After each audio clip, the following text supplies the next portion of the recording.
I'm Tom Fischer of bourbonblog.com, and I came up to Breckenridge, Colorado for the Still on the Hill Craft Spirits Festival. I'm also judging a competition here at Briar Rose with some of my colleagues.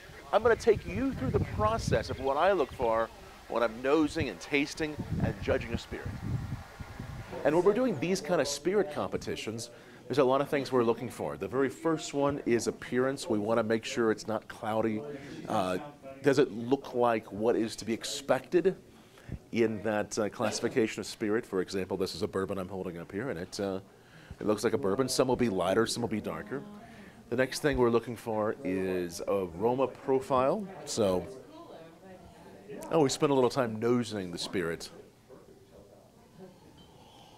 Today I'm judging with Dave Pickerell, Richard Wolf, and Penfield Jensen. And we all have our own ways of going about it, but for this particular competition, they're all being made by craft distillers. But what we're looking for is an excellent spirit. Does it taste like a bourbon should? I'm swishing it around the mouth a little bit, letting it open up. I'm going to take more than one sip unless I completely don't like it. You always have to coat the palate. Now, the other thing we're looking for is how was this distilled? Was it distilled properly? Are there elements? Are we getting sulfur? Are we getting things we shouldn't be getting?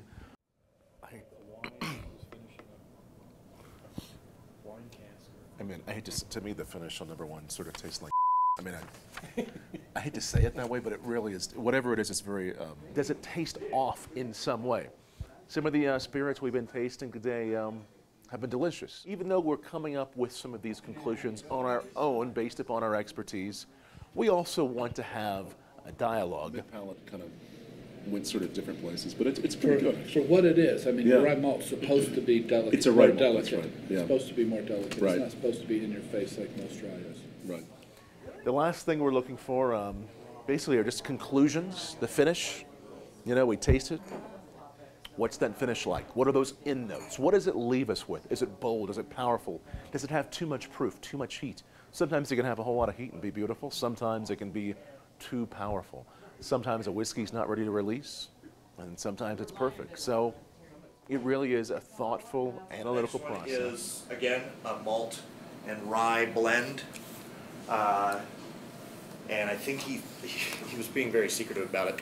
But I think there's like a sorghum or something in there also. I don't know, some other grain off the end, maybe secret quinoa. ingredient. I think I tasted. No, I encourage you to try it home.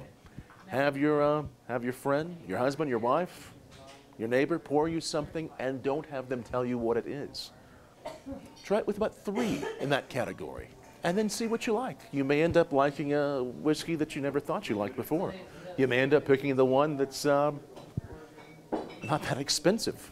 Or you may end up picking the one that you always enjoy. But you may be surprised. We often are.